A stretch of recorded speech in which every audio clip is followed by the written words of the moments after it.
इथेही कुणाला करणार नाही. आणि म्हणून हा धाराशिव जिल्हा अख्ख्या महाराष्ट्रात कडवट शिवसैनिक म्हणून ओळखला जातो. त्याचं कारण काय? हा कुणापुढेही वागणार नाही, कुणापुढेही नतमस्तक होणार नाही. स्वतःच्या स्वाभिमानानं आपल्या मार्गापुढं तांब्यावर पाणी पिऊन झोपेल, पण कुणापुढं झुकणार नाही. शिवसैनिकाची जाण आहे. म्हणून हा शिवसैनिक. आणि म्हणून यापुढं आपण ज्यावेळेस फॉर्म भरायला आलो त्यावेळेस सर तुम्ही होता आमचे आमदार साहेब, माझ्या शिवसैनिकांची खंत मी बोलला. याचा अर्थ आम्ही महायुतीतनं काहीतरी वेगळा विचार मागतोय किंवा महायुतीच्या बाजूनं काहीतरी वेगळ्या पद्धतीने आम्ही ठेवणे असं अजिबात नाही.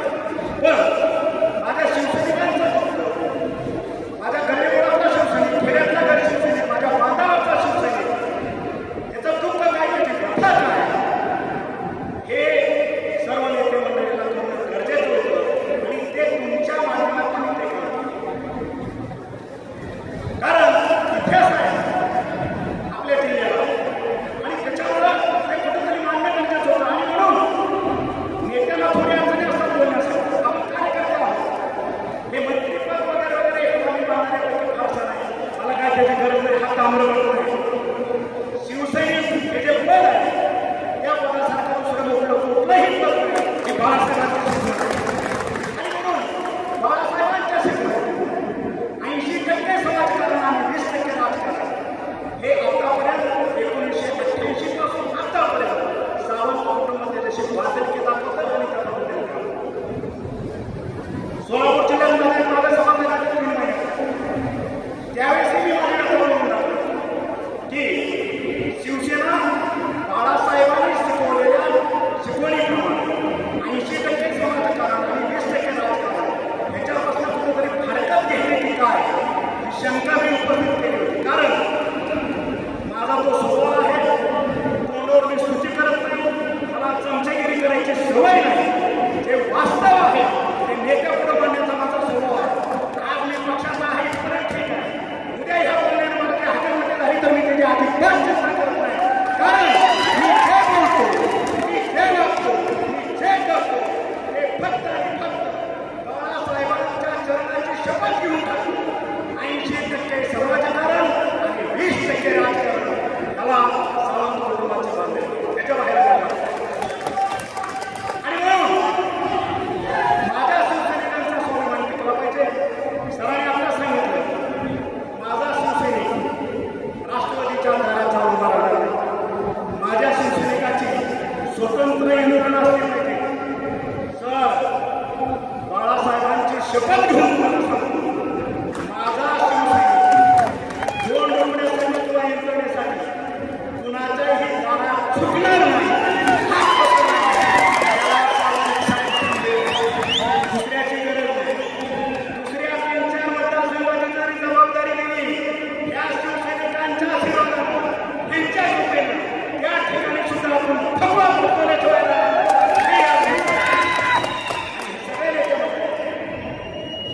सगळे नेते मंडळी. आणि म्हणून मला तरी असं वाटतं एका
मुलं मल्हार दादांचे पुत्र माझ्याकडे आहेत, त्यांना सांगितले उद्या माझं ऑपरेशन आहे. आज मी फॉर्म भरायचं म्हणून आरोग्यमध्ये मला ॲडमिट ऑपरेशन करावं लागेल. मी तात्काळ गेलो. दुसऱ्या दिवशी जहांगीरला ॲडमिट करून माझं छोटंसं ऑपरेशन मी त्या ठिकाणी केलं. पुन्हा वरिष्ठ नेत्यांचे फोन आले की आपल्याला रविवारी भेटावं लागेल, निर्णय घ्यावा लागेल. आणि तशाही परिस्थितीमध्ये संध्याकाळी 8 वाजता मी त्या पुण्याहून नागपूरला निघालो. दादांना जॉईन केलं संभाजीनगरला. तिथून आम्ही नागपूरला 11 वाजता पोहोचलो. अजितदादा, मी आणि आपले राणा पाटील साहेब यांची त्या ठिकाणी तास मीटिंग झाली. त्यानंतर उपमुख्यमंत्री देवेंद्र फडणवीस साहेब हे वर्ध्याला होते. आम्ही रात्री 2-2:30 वाजता वर्ध्याला पोहोचलो. त्या ठिकाणी 3:30-4 पर्यंत राणादादा, मी आणि उपमुख्यमंत्री साहेब देवेंद्र फडणवीस यांची मीटिंग झाली. आणि त्या मीटिंगमध्ये माझी जी व्यथा आहे, माझ्या शिवसैनिकांचं जे दुखणं आहे, ते दादाला माहीत आहे. मी त्या ठिकाणी पडखड मांडलेलं आहे. एवढंच मी आज तुम्हाला सांगतो, एवढंच सांगतो. कारण माझ्या शिवसैनिकांचं जे दुःख आहे, मला पहिलं त्या तिकिटाच्या वेळेस तो एक किस्सा तुम्हाला सांगणं गरजेचं आहे. की दादाने ऑफर केलं की धनंजयला आपण रद्द केलं. तुम्ही त्यांना पटकन निवडून आपण जाण्याचं विचार सुरुवात केली. म्हटलं दादा, मी जर विधान परिषदेवर तुझे आलो असतो किंवा मला डेप्युट केलं असतं, त्यावेळेस मी माझा एकट्याचा निर्णय मी स्वतः घेतला असतो. ठीक आहे, घेतला, चला निघालो. पण आज धाराशिव जिल्ह्यातले 20 लाख माझा शिवसैनिक माझ्यावर मुलाप्रमाणे प्रेम करतो. मी एकटा ह्या निर्णयाला घेऊ शकत नाही. माझ्या शिवसैनिकांना विचारल्याशिवाय मी तो निर्णय घेऊ शकत नाही. मला तुम्ही 4 दिवस वेळ द्या. मी माझ्या सगळ्या जिल्हा प्रमुख, माझे पदाधिकारी, माझे शिवसैनिक यांना मी विचारतो, त्यांचा निर्णय हा अंतिम निर्णय असेल हे स्पष्ट सांगितलं. आणि ते सांगितल्यानंतर दादा म्हणले माझ्याकडे वेळ नाही, मला हे मी म्हणलं दादा तुम्हाला घाई असेल, मला आपलं तिकीट नको आहे, तुम्हाला ज्याला द्यायचं त्याला देऊन टाका. कारण मी माझ्या फॅमिलीला, माझं कुटुंब, माझे शिवसैनिक यांना विचारल्याशिवाय मी एक पाऊलही पुढे टाकू शकतो. आणि ते झाल्यानंतर दादाने सांगितलं की ठीक आहे, आपण काहीतरी मार्ग काढून त्यांनी आपल्या अर्चनाताई पाटील यांना ते तिकीट घोषित केलं. आणि मीनवाईल आपले सगळे हे पदाधिकारी राज्य बसलेले आहेत, यांच्या साक्षीने सांगतो. यांनी मला स्पष्ट सांगितलं, साहेब आपल्याला घड्याळाच्या तिकिटावरती वैयक्तिक आपल्या घरातला माणूस नको आहे. आणि त्यांचा तो आदेश, माझ्या शिवसैनिकाचा आदेश, मी तो पाळला. आणि दादाला विनम्रपणे सांगितलं, दादा आपण तिकीट कुणालाही द्या. या ठिकाणी माझी अख्खी कडवट शिवसैनिकांची टीम घेऊन आपण हा विजय साजरा करू, कुठेही अडचण येऊ.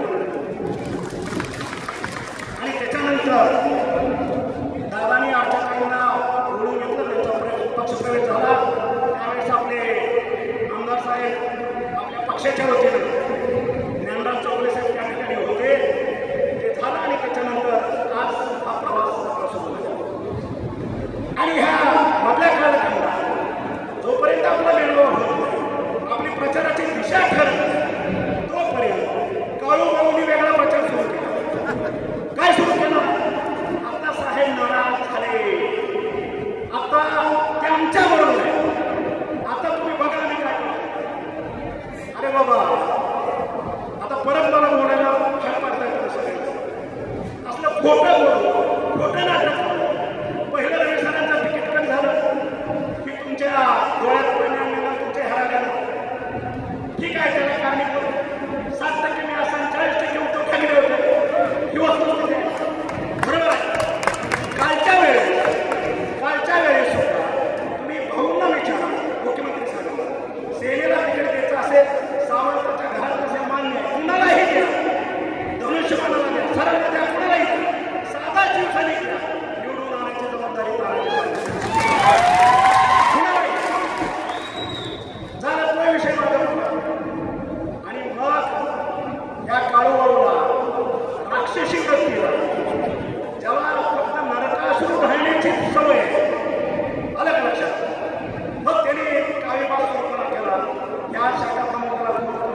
आरोग्य आणि सांगायचं की नाही साहेब आता आमच्या बाजूलाच आहे साहेब आता बघा आपण सगळे तुम्हाला आदेश आहे आपल्या बाजूलाच काम करायचं आहे आणि म्हणून आज माझ्या तमाम शिवसैनिकांच्या माध्यमातून मी विचारू शकतो हे माझ्यापेक्षा मार्गदर्शक सिनियर मंडळी आज व्यासपीठावर आहे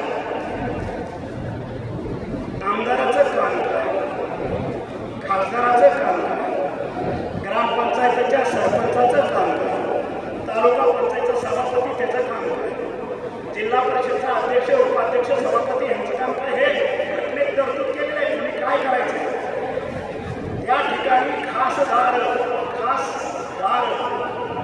देशाच्या मुख्य खासदारांना तो प्रवेश करतो संपूर्ण देशाच्या प्रश्नावरती बोलायचा त्याला अधिकार प्राप्त मला वाटतं केंद्रामध्ये सगळ्यात छोटी योजना बघितली तर 100 कोटीच्या खाली कुठलीही नसते 100 कोटी त्याला माझा लिमिटच नाही 5,000 कोटी 10,000 कोटी 50,000 कोटी 1,00,000 कोटी त्याला लिमिट पडली हे आमदाराचे कामं ठरलेले आहेत आपल्या मतदारसंघात राज्याच्या हितावर तो बोलू शकतो काम करू शकतो असं नाही की तो माझ्या ह्या मतदारसंघातला मिळून विधानसभेत तो ह्याच मतदारसंघावरती प्रश्न विचारू शकतो राज्याच्या कुठल्याही कामापर्यंत चांगल्यापासून पावलापर्यंत काय झालं तर त्या आमदाराला आपला आवाज स्पर्धा बघण्याचा अधिकार आहे त्याला कोणीही रोखू शकत नाही ही वस्तुस्थिती आणि मग गेल्या 8 दिवसात 10 दिवसात मी भाषण ऐकली काळूवळून आणि मला दुसरी नोट ऐकली मला आठवत असेल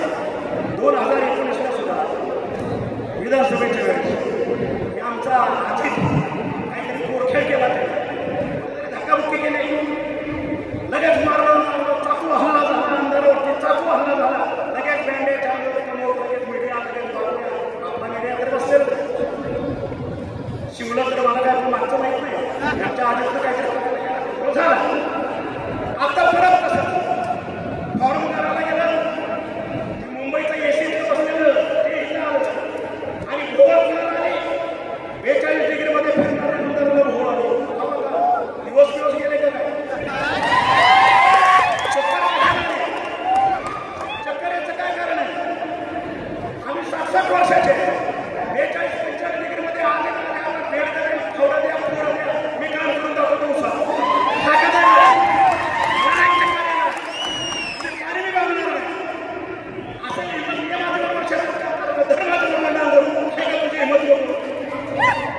फॉर्म भरायला त्याला चक्कर आली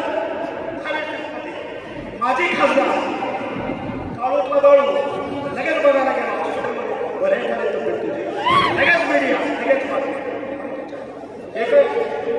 हे काय पद्धत आहे म्हणजे ड्रामा करायची आता तमाम 10 जिल्ह्यातला मतदार या काळोच्या कामगिरीला फसणार नाही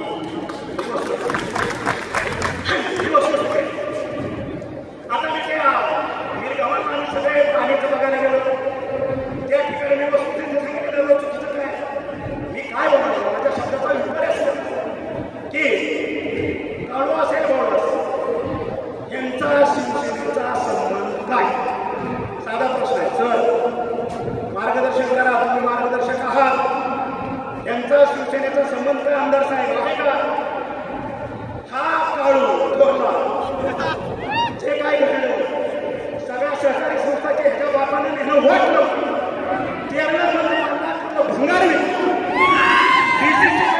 बापाने बरोबर आहे आपल्या राणादादाच्या बापावरती इतिहास सगळं समजून घेतलं बरोबर आहे जे काळू बाळूचं ते बाप काही वर्षांनी होतं नाही पेरणी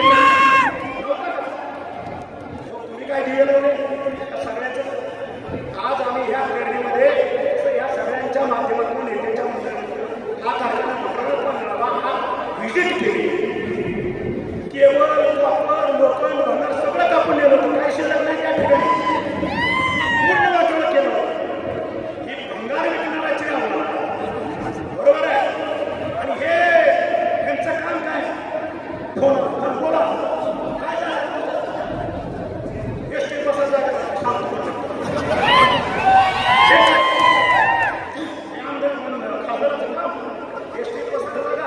तुझी गाडी पंक्चर झाली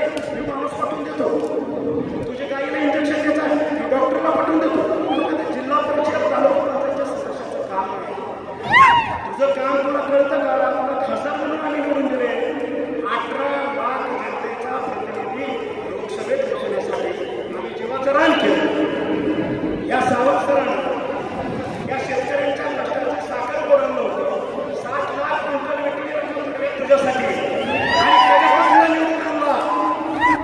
त्याच्यात तुला निवडून आणला आणि मग विजय करू तू पहिलं काँग्रेसच्या लोकांना तुझा राजकीय भाव केला नंतर उद्धव ठाकरेचा तुझा काही संबंध होता सेनेचा काही संबंध होता त्याच्यानंतर काही मंडळीला 14 ते 19 पर्यंत पकडला त्याच्यानंतर शिवसेनेचा राजकीय भाव तानाजी सांगत होता सरळ आहे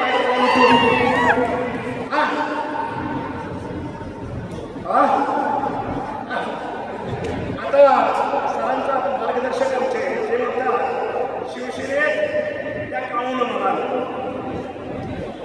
असा तो म्हणतो काळून त्याची त्याला हिस्ट्री माहीत नाही सरांना माहीत नाही आमच्या ज्ञानराजला माहीत नाही सावंत फॅमिली बाळासाहेब ठाकरेंच्या आशीर्वादात 1988 पण पाय पडून माझ्या घरात आहे 1988चा शिवसैनिक आहे तानाजी सावंत 1988 सोलापूर जिल्हा असेल पुणे जिल्ह्यातली शिवसेना ह्या तानाजी सावंत सांभाळली त्या काळूला सांगतो आजच्या पर्वाचा तुझ्या शिवसेनेचा काही जम वस्तुस्थिती आहे आलं लक्षात तू काय सांगतो शिवसेनेत तुम्हाला आणलं आणि सगळ्या जिल्ह्याची वाट लागल्यानंतर राजकीय बाब 2019 मला केलं मी भारावून गेलो राजकीय बाब झालो कोणाचं तरी झालं आणलं आणि ज्यावेळेस चर्चा झाल्या सत्तांतर झालं पूर्वीचं मवियाचं सरकार या काळूबाळू या धाराशिव जिल्ह्यामध्ये त्या नगरच्या मागल्याच्या हातात घालून गुच्छच मांडला करप्शनचा हे सगळ्यांना माहिती आहे प्रत्येक वेळेस त्यांना मी बोलून घेतो बाबा करप्शन करायचं नाही भ्रष्टाचार कशासाठी तुम्हाला तुमच्या खिशातला चहा सुद्धा तुम्ही इलेक्शनला केलेला नाही तुम्ही कशासाठी हे करताय त्यांची वाक्य त्यांच्या शब्दात सांगतो मार्गदर्शक साहेब सत्ता कधी येते कधी जाते कळत नाही आता चान्स आहे मग आम्ही पैसे खायचं नाही तर काही शेअर खायचं का हे त्यांची वाक्य ऐका त्यांच्याच वाक्यातला अंबाबाईला सोडून बोलतोय तानाजी सावंत एकही शब्द खोटा मात्र सुद्धा बदलत नाही पैसे खायचे नाही तर काय शेअर खायचं आणि मला अधिकाऱ्यांना जर तुम्ही त्रास दिला त्या अधिकारी जनतेच्याच खिशातून पैसे काढणार आहेत ना ही कुठली पद्धत आहे आणि अशा पद्धतीने त्यांनी राजकीय बाब मांडलं जनतेच्या हितासाठी आम्ही सरकार बदललं त्यांना वाटलं आपण पुन्हा आपल्याला काहीतरी अपॉर्च्युनिटी मिळेल आणि म्हणून ते थांबले आणि माझ्या माहितीप्रमाणे परवा फॉर्म भरायच्या वगैरे काहीतरी काढा अजून पुन्हा जर एक राजकीय बाब परवाच्या फॉर्म भरला नाही त्याचाही मी फोनवरून अभिनंदन केलं त्या राजकीय बाब हे बघ मी 2019 राजकीय बाब होतो तुला आता मानलाय मला माहिती आहे तू काय करणार नाही तू शाब्दिक भाषण बसून द्यायला जाशील अजिबात जायचं नाही कारण हे फसवे ठेव मला साहेब तुमच्यापेक्षा 25 वर्ष मी राजकारणात आहे मी किती नद्याचं पाणी पिलोय हे मला माहित आहे त्यासनी लई होऊन गेले की माझ्याकडे तुम्ही फसला मी फसणार आणि म्हणून तुम्ही बघितलं असेल महाराष्ट्राचा जाणता राजा काल परवा आपल्या धाराशिवमध्ये काहीतरी होते आणि त्याचा अमरावतीच्या सभेत त्यांनी स्वतःचा मोबाईल लावून एक क्लिप ऐकवली 2014 मोदी साहेब खरं तर अतिशय मोठे नेते आहेत त्यांना विनम्र अभिवादन करून मी माझं मत व्यक्त करतोय लोकशाहीच्या माध्यमातून आपलं मत व्यक्त करायचा प्रत्येकाला अधिकार आहे अधिकार आणि त्या माध्यमातून 2014च्या अगोदर भारताचा विकास आणि 2014 नंतर मित्र म्हणे हा विकास मुंबई दिल्ली किंवा उत्तर प्रदेश लखनौ पर्यंत मर्यादित राहिलेला नाही आज आपल्या भागात गेलेले हायवे बघतोय सुरत चेन्नई बघतोय झालेला बेडफाटला पुढं संभाजीनगरपर्यंत झालेला हायवे बघतोय सोलापूरचे हायवे बघतोय वेगवेगळ्या पद्धतीचे जनरेशन स्टेशन बघतोय शेतकऱ्यांना केलेली मदत आपण बघतोय शेतकऱ्यांच्या खात्यामध्ये 6,000 रुपये महिना जात आहेत गोरगरिबांना डायरेक्ट त्याच्या खात्यामध्ये पैसे जात आहेत आणि हे सगळं असताना ज्याला माझा मतदार सुचते आहे, मोबाईलवरती आहे, सोशल मीडियावरती आहे, आज जगामध्ये भारताची 2014च्या अगोदर पद काय होतं आणि 2014 नंतर आजपर्यंत भारताचा नंबर जगामध्ये कितवा गेला हे प्रत्येकानं बघावं, कुणाच्या सामनेवर बघून या मताचा. आणि म्हणून जाणता राजाने टेक्निक दाखवली, महागाई आम्ही कमी करू, महागाई कमी करू. आणि मोदीने कुठे महागाई कमी केली? महागाई वाढली. सर्वसामान्य जनताला काही ठोर सोडली. ज्या काय माझ्या माता भगिनी आणि जे काय शेतात काम करणारे माझे शेतकरी म्हणतात त्यांना माहीत नसतं. आज श्रीलंकेमध्ये पेट्रोलचा दर काय, भाजीचा दर काय, पाण्याच्या बाटलीचा दर काय हे माहीत करून घ्या म्हणून आमच्या सरकारला. आज आमच्या शेजारी पाकिस्तान आहे, या ठिकाणी ह्या सर्व जीवनावश्यक वस्तूचे बाजारभाव काय बघून घ्या. बांगलादेशामध्ये काय भाव आहे बघून घ्या, तिबेटमध्ये काय भाव आहे, चायनामध्ये काय भाव आहे, म्हणजे नेपाळमध्ये काय भाव आहे. म्हणजे ज्यावेळेस आपण ग्लोबली बोलायला जातो, ज्या गोष्टी जाणत्या राजाने सांगितल्या की हवा इतकी झाली, इतकं झालं, ते त्यावेळेस काय बोलले होते? हा शब्द हे कुठं खरं झालं, त्याने आपला शब्द खरं झाले, शक्य झालं नाही. अहो, त्या पाकिस्तानामध्ये पेट्रोलचा भाव 400 रुपये आहे, 400 रुपये लिटर. पाण्याची बाटली आपली 1 लिटरची 200 रुपयाला मिळते. अंडा आपल्याला 150 रुपयाला त्या ठिकाणी एक अंडा मिळतं. या पद्धतीची महागाई माझ्या भारतात आहे. अमेरिकेतलं उदाहरण घ्या, जर्मनीमधलं उदाहरण घ्या, हे तुम्हाला कळत आहे सगळं. पण कुठेतरी मतांचा लोकांना पुरवण्यासाठी वेगवेगळ्या पद्धतीच्या गोष्टीचा अवलंब करायचा, लोकांची मतं वेळ करायची आणि वेळ वाढवण्याची. पण हा माझा सर्वसामान्य मतदार भारत देशातला आपल्या मतदार बोलणार नाही, तुमच्या चपल्याला बसणार नाही याची गॅरंटी आज मी शिवसेनेसाठी आमच्या नरेंद्र भाई मोदींना देतो. कारण त्यांच्याला माहिती आहे काय आज कधी न भूतपूर्व भविष्यात 10 वर्षामध्ये भारताच्या अर्थव्यवस्था पहिल्या 5 महिन्या आणि विश्वामध्ये हे कुणाचं काम आहे? हे तुमच्या काळात का झालं नाही? तुम्ही तरी 34-35 वर्ष सत्तेत होता, तुम्हाला जमलं नाही, ते करून दाखवलं ना. आणि आज जो उर्वरित विकास आहे तो जर पूर्ण करायचा असेल तर आपल्याला नरेंद्र भाई मोदींना परत त्या ठिकाणी पंतप्रधान झालेलं व्हायचं आहे. हे माझ्या सर्वसामान्यांचं स्वप्न आहे. एवढंच मी आज निश्चित. आणि म्हणून आपकी बार 400 पार. आणि परत एकदा आपल्याची विनंती करायची आहे माझ्या सर्व तमाम शिवसैनिकांना, या ठिकाणी 400 जर करायचे असतील तर माझ्या धाराशिवचा एक लोकप्रतिनिधी या ठिकाणी असणं गरजेचं आहे. कारण सत्ता ही एनडीएची जेल आहे. नरेंद्र भाई मोदी हे पंतप्रधान होणार आहे. आणि जर आपला खासदार विरोधाचा असेल तर पुन्हा हा आकांक्षित जिल्हा असाच राहणार. याच्यामध्ये मोठमोठे प्रोजेक्ट कुठलेही येणार नाही, ही वस्तुस्थिती. त्याच्यामुळे सर्वसामान्य नागरिकांना सत्ता कोणाची येणार आहे. आणि मग मी माझं मतदान वाया का राहू. आणि म्हणून माननीय नरेंद्र मोदी यांचं स्थान बळकट करण्यासाठी आपल्यावरती ही जबाबदारी दिली आहे. धाराशिव तो उमेदवार आपल्या ताई अर्चनाताई पाटील यांचं चिन्ह घड्याळ आहे. आणि मी माझ्या तमाम शिवसैनिकांना कळकळीची आणि नम्र विनंती करतो, नम्र आव्हान करतो, आपण जीवाचं रान करू. प्रत्येक गावागावात, प्रत्येक शाखेशाखे त्या ठिकाणी आपला मतदार जागृत करा, सगळं मतदान गोळा करा. आणि येणाऱ्या 7 तारखेला घड्याळाच्या चिन्हावरचं बटन दाबून आपण या ठिकाणी आपला उमेदवार कमीत कमी 2 लाख मतांना विजयी झाला पाहिजे. हा शब्द देशाचा या विश्वाचा नेता नरेंद्र भाई मोदी यांना आपण देऊ. आणि जे माझे मार्गदर्शक आमचे प्राध्यापक रवींद्र गायकवाड यांनी सांगितलं, माझ्या तमाम शिवसैनिकांना कुठलीही यंत्रणा, कुठलंही काय कुणालाही मान चुकावी लागणार नाही यासाठीचा माझी समाज सक्षम आहे. त्यांनी आपले सगळे जिल्हा प्रमुख, आमच्या महिला आघाडीच्या प्रमुख, आपले तालुका प्रमुख, आपले समन्वयक यांच्या आजपासूनच मिटिंग होते. सगळे यंत्रणा मला 24 तासाच्या आत